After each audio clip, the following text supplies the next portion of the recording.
Hi hello ನಮಸ್ತೆ welcome back to my Suma lifestyle and Suma maker YouTube channel. ಇವತ್ತಿನ ಒಂದು recipe ಬಂದು ಹುರುಳಿಕಾಳು ಪಾಯಸನ ಯಾವ ರೀತಿ ಮಾಡೋದು ಅಂತೇಳಿ ನಿಮಗೆ ತಿಳಿಸ್ಕೊಡ್ತೀನಿ.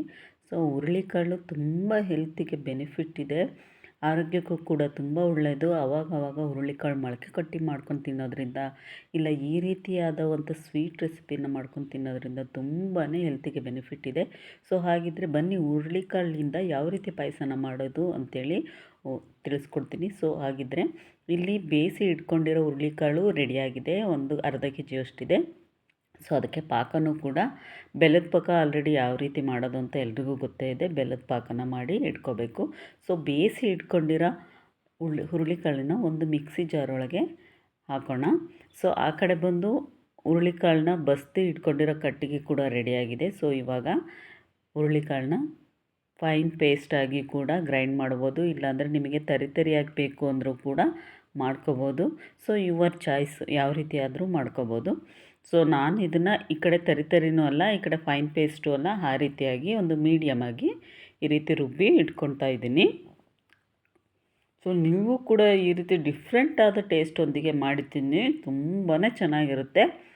ಸೊ ಯಾರೆಲ್ಲ ನನ್ನ ವೀಡಿಯೋಸ್ನ ನೋಡ್ತಾ ಇದ್ದೀರಾ ದಯವಿಟ್ಟು ಸಬ್ಸ್ಕ್ರೈಬ್ ಮಾಡಿ, ಲೈಕ್ ಮಾಡಿ ಮತ್ತು ಶೇರ್ ಮಾಡಿ ಅಂತ ಹೇಳ್ತಾ ಇದ್ದೀನಿ. ಸೊ ನೋಡಿ, ಇದು ಇಷ್ಟು ಆದರೆ ಸಾಕು. ಇದನ್ನು ಇವಾಗ ತೆಗೆದು ಒಂದು ಬೌಲಲ್ಲಿ ಹಾಕ್ತಾಯಿದ್ದೀನಿ.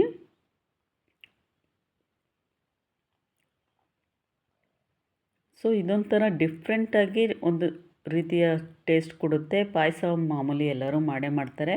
ಸೊ ಹುರುಳಿಕಾಳಿನ ಪಾಯಸನ ಮಾಡ್ಕೊತೀನಿ, ತುಂಬಾ ಚೆನ್ನಾಗಿರುತ್ತೆ. ಪಾಯಸ ಅಂದರೆ ಬರೀ ಇದು ರೀತಿ ಹಾಕಿ ಬೆಲ್ಲದ ಪಾಕ ಹಾಕಿ ತಿನ್ನೋದಲ್ಲ, ಇದಕ್ಕೆ ಕೆಲವೊಂದು ಐಟಮ್ಸ್ನ ಮತ್ತೆ ನಾವು ಸೇರಿಸ್ಕೋಬೇಕಾಗುತ್ತೆ. ಸೊ ಇನ್ನು ಉಳಿದಿರೋ ಅಷ್ಟು ಹುರುಳಿಕಾಳು ಇದೆಯಲ್ಲ, ಅದಷ್ಟು ಕೂಡ ನಾನು ಗ್ರೈಂಡ್ ಮಾಡ್ತಾಯಿದ್ದೀನಿ.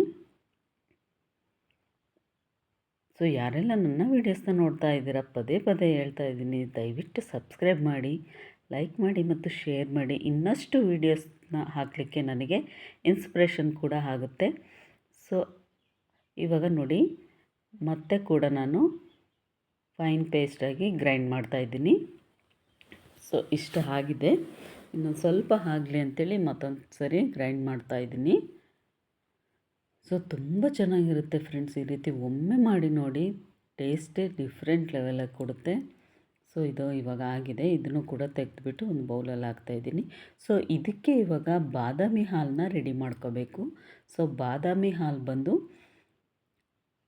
ಏನೇನು ಬೇಕು ಅಂದರೆ, ಬಾದಾಮಿ ಸುಮಾರು ಒಂದು 100 ಗ್ರಾಮ್ ಆಗೋವಷ್ಟಿದೆ ಅನಿಸುತ್ತೆ ನನ್ನ ಪ್ರಕಾರ.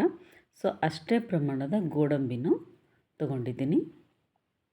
ಸೊ ಇವೆರಡನ್ನೂ ಫೈನ್ ಪೇಸ್ಟಾಗಿ ಗ್ರೈಂಡ್ ಮಾಡೋಣ.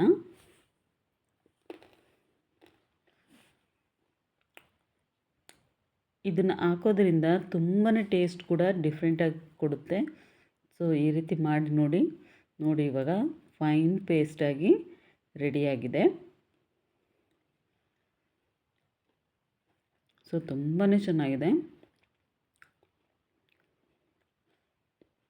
ಸೊ ನೆಕ್ಸ್ಟು ಇವೆರಡೂ ರೆಡಿ ಆಯ್ತು. ಇವಾಗ ಈ ಕಡೆ ಗೋಡಂಬಿ ಮತ್ತು ಬಾದಾಮಿ ರೆಡಿಯಾಗಿದೆ, ಈ ಕಡೆ ಹುರುಳಿಕಾಳು ಪೌಡ್ರ್ ರೆಡಿಯಾಗಿದೆ. ಒಂದು ಕಡೆ ನಾನು ಹಾಲು ಕಾಯಲಿಕ್ಕೆ ಇಟ್ಟಿದ್ದೀನಿ. ಸೊ ಹಾಲು ಕುದೀತಾ ಇದೆ. ಈ ಕುದೀತಾ ಇರೋ ಹಾಲಿಗೆ ಸಕ್ಕರೆ ಸ್ವೀಟ್ ಎಷ್ಟು ಬೇಕು ಅಂತ ನೋಡ್ಕೊಂಬಿಟ್ಟು ನೀವು ಸಕ್ಕರೆನ ಆ್ಯಡ್ ಮಾಡ್ಕೊಳ್ಳಿ. ಸೊ ಸ್ವಲ್ಪ ಹೊತ್ತು ಬಿಟ್ಟು ಅದನ್ನು ಕೂಡ ಕುದಿಲಿಕ್ಕೆ ಬಿಡಿ.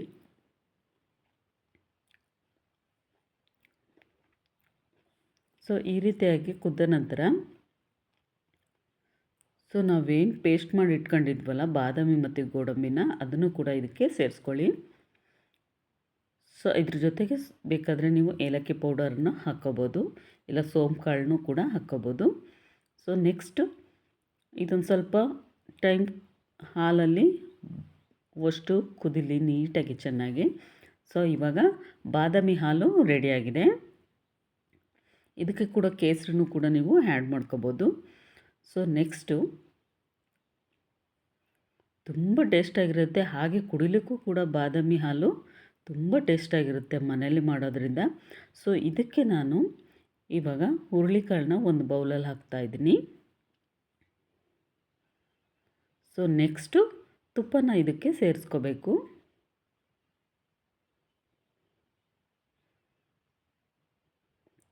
ತುಪ್ಪ ಯಾವಾಗಲೂ ಡೈಲಿ ಒಂದೊಂದು ಸ್ವಲ್ಪ ಊಟದಲ್ಲಿ ನಾವು ಮಿಕ್ಸ್ ಮಾಡ್ಕೊಂಡು ತಿನ್ನೋದ್ರಿಂದ ನಮ್ಮ ಜಾಯಿಂಟ್ಗೆ ತುಂಬಾ ಒಳ್ಳೆಯದಿದೆ, ತುಂಬ ಬೆನಿಫಿಟ್ ಕೂಡ ಇದೆ.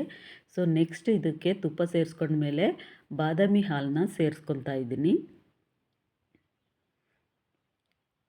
ನೆಕ್ಸ್ಟ್ ಇದೆ ಆದಮೇಲೆ ಏನು ಅಂತ ಹೇಳಿ ನೋಡೋಣ.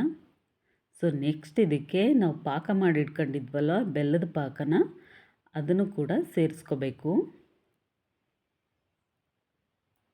ಸೊ ತುಂಬಾ ಟೇಸ್ಟಾಗಿರುತ್ತೆ. ಈ ರೀತಿ ಒಮ್ಮೆ ಮಾಡಿ ನೋಡಿ. ಇದನ್ನು ನಾನು ಪಂಚಮಿ ಹಬ್ಬದ ದಿನ ನಮ್ಮ ಮನೇಲಿ ಯಾವಾಗಲೂ ಕೂಡ ಪಂಚಮಿ ಹಬ್ಬಕ್ಕೆ ಈ ರೀತಿಯಾಗಿ ಮಾಡ್ತೀವಿ. ಸೊ ಬೆಲ್ಲದ ಪಾಕನ ಸೇರಿಸ್ಬಿಟ್ಟು ಚೆನ್ನಾಗಿ ಮಿಕ್ಸ್ ಮಾಡಿ ನಂತರ ಸವಿಯಲು ರೆಡಿ.